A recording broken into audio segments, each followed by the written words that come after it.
Imaginatu hau Paris gauez eta bat batean telefono kabina bat jotzen.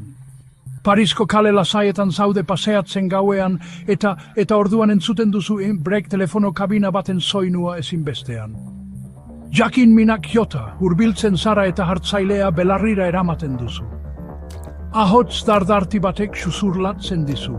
Zure misioa Parisko egiak argitzea da. Denbora aurrera doa, eta sekretuak hiriko eraikin emblematikoetan eskutatuta daude. Zu izango alzara Parisko misterioak argituko dituena. Erantzunak zain daude, aurkitzeko ausardia baduzu.